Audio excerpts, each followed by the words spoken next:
विकृतियां आ गई तो रामानंद जी ने बोला ऐसा नहीं है। सभी जातियों को उन्होंने इकट्ठा किया। फिर नारा दिया, जात पात पूछे नहीं कोई, जो हरि का भजे सो हरि का हो। ये रामानंद जी का नारा था, हमारे जो आचार्य हैं। उत्तर लाए रामानंद सप्तदीप, कबीर ने फैलाया सप्तदीप नवखंड। कबीर जी ने फिर उसको पूरे सप्तदीप नवखंड में उस भक्ति को फैला दिया।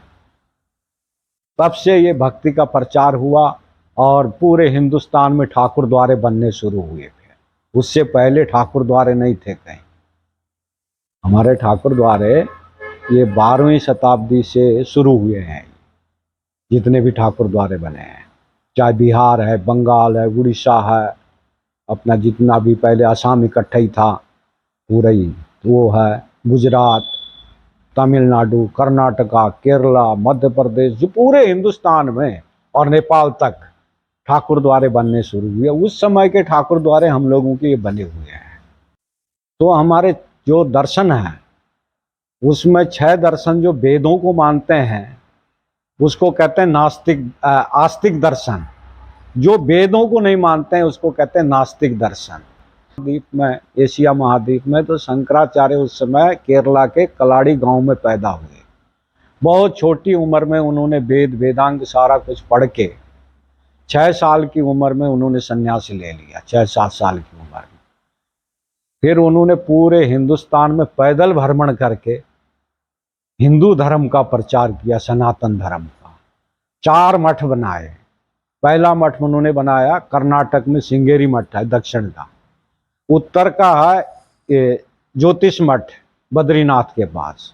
केदारनाथ में उन्होंने बनाया, ये सारा मूर्ति स्थापना वगैरह उन्होंने कराया सारा कुछ। और पश्चिम का है शारदा मठ, वो है ये अपना द्वारका में है। और पूरब का है गोवर्धन मठ जो जगन्नाथपुरी में है। 4 मठ बना के पूरे दिग्विजय किया, शास्त्रार्थ करके सब विद्वानों को हरा के हिंदू धर्म सनातन धर्म का परचम लहरा दिया शंकराचार्य जी ने।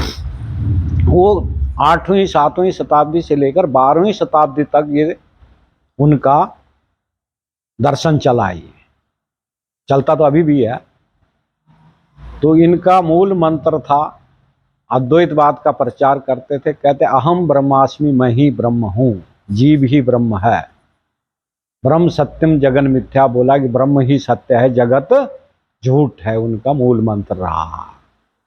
तो ये बात सबके पल्ले पड़ी नहीं। बड़ी ऊंची फिलॉसफी थी उनकी वेदांत की। ये बड़ा कठिन है ब्रह्म बन जाना। तो उसी समय तमिलनाडु के पेरम्बदूर में स्वामी रामानुजाचार्य पैदा हुए। तो उन्होंने विशिष्टाद्वैत का प्रचार किया। विशिष्ट अद्वैत, उन्होंने अद्वैत को माना रामानुजाचार्य ने। बोला कि भाई उसके साथ विशेष लगा हुआ है। बोला क्या लगा हुआ है? बोले उसके साथ 3 चीज विशेष है। जैसे लंबी कहानी है, ये तो बहुत लंबा चौड़ा है, लेकिन शॉर्टकट में 3 चीज बोला, जीव, प्रकृति और ब्रह्म। ये 3 चीज अनादि है, अनंत है, अथाह है, पता नहीं कब से है, कब तक रहेंगे। जैसे ब्रह्म अनादि है वैसे ही जीव भी अनादि है, प्रकृति भी अनादि है। तो ये 3 चीज विशेष लगने से वो विशिष्टाद्वैत हो गया।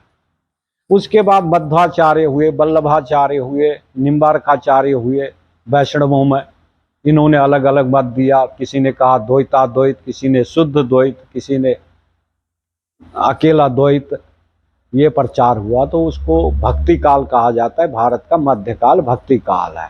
बोला भक्ति दक्षिण उपजी, उत्तर लाए रामानंद सप्तदीप, कबीर ने फैलाया सप्तदीप नवखंड। कबीर जी ने फिर उसको पूरे सप्तदीप नवखंड में उस भक्ति को फैला दिया। तब से ये भक्ति का प्रचार हुआ और पूरे हिंदुस्तान में ठाकुर द्वारे बनने शुरू हुए। फिर उससे पहले ठाकुर द्वारे नहीं थे कहीं। हमारे ठाकुर द्वारे ये 12वीं शताब्दी से शुरू हुए हैं।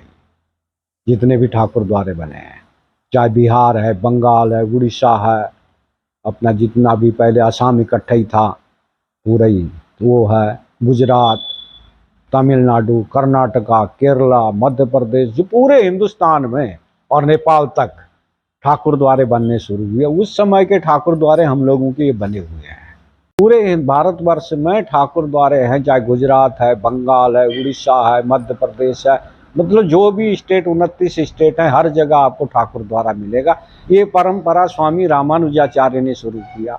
उनके शिष्य हुए राघवानंद जी, राघवानंद जी के चेले हुए रामानंद जी। उसमें भी कुछ विकृतियां आ गई तो रामानंद जी ने बोला ऐसा नहीं है, सभी जातियों को उन्होंने इकट्ठा किया। फिर नारा दिया, जात पात पूछे नहीं कोई, जो हरि का भजे सो हरि का हो। ये रामानंद जी का नारा था, हमारे जो आचार्य हैं। तो उन्होंने उस समय रविदास जी को, कबीरदास जी को, धन्ना को, पीपा को, सेन को, छोटे सब भक्तों को मिला के 12 शिष्य उन्होंने बनाया। उसमें अपनी माइयाँ भी थी, जनानियाँ। स्वामी रामानंद जी से फिर उन्होंने शुरू किया, तब से ये हमारे ठाकुर द्वारे बने हैं। उसी परंपरा में हम भी हैं। जिस समय ठाकुर द्वारे बने उस समय राजा महाराजाओं का राज था, राजे लोग थे। उन्होंने महात्माओं से उनकी प्रतिभा को देख के, उनकी करामात को देख के ठाकुर द्वारों के बड़ी ज़मीनें दान दिया उन्होंने। कहीं 100 किला, कहीं 200 किला, कहीं 500 किला। जैसे ध्यानपुर में है, पिंडौरी है, वहाँ 5-5 हज़ार किला ज़मीनें अभी तक सुरक्षित हैं। ऐसे ही पूरे पंजाब में अमृतसर, लुधियाना, जालंधर, भटिंडा, पटियाला, जहाँ भी पूरे पंजाब में ठाकुर द्वारों के साथ उन्होंने ज़मीन लगा दिया था कि ये ठाकुर द्वारे की सेवा पूजा होती रहे। आए गए उनका जो है ना सत्कार, संतों का, आए गए अतिथियों का रोटी पानी भोजन व्यवस्था होती रहे, इसीलिए वो ज़मीन लगाया था। आज कुछ लोग हैं उन ज़मीनों को हड़पने की सोच रहे हैं। कुछ साधुओं के अंदर भी कमियां आई, कुछ लोगों के अंदर कमियां आई, तो आज उन ज़मीनों को खुर्द बुर्द किया जा रहा है। ये है सिस्टम आज का। सरकार का भी, अदालत का भी फैसला है कि इन ठाकुर द्वारों की रेख देख वैष्णव मर्यादा के अनुसार वैष्णव साधु करेंगे। जो सन्यासी परंपरा के हैं वो सन्यासियों के स्थानों की परंपरा में वो देख रेख करेंगे। इसमें कोई बोला दूसरा कोई दखल अंदाजी नहीं देगा। ये साधु भेक है हमारा, वो भेक इसकी व्यवस्था करता है। हमारा मंडल बना हुआ है श्री पंच रामानंदीय वैष्णव द्वावा मंडल पंजाब, वो इन ठाकुर द्वारों की रेख देख करता है। महंतों के नाम है या ठाकुर जी के नाम है जमीन, लेकिन वो संस्था बना के महंत उनको बनाते हैं। अगर कोई गलत करता है तो महंत को हटाने का अधिकार भी भेक के पास ही है, कोई दूसरा नहीं हटा सकता। अब हमारी इच्छा है कि हम लोग चाहते हैं कि जितने ठाकुर द्वारे हैं सबको इकट्ठा करके सामाजिक कार्य में इसके धन को लगाया जाए और समाज की सेवा की जाए। पहले से करते आ रहे हैं। किसी की शादी है, किसी का ब्याह है, बच्चे पढ़ने लिखने वाले हैं, उनकी रेख देख है। जिसका साधन नहीं है उसको साधन देने का हम लोग काम कर रहे हैं।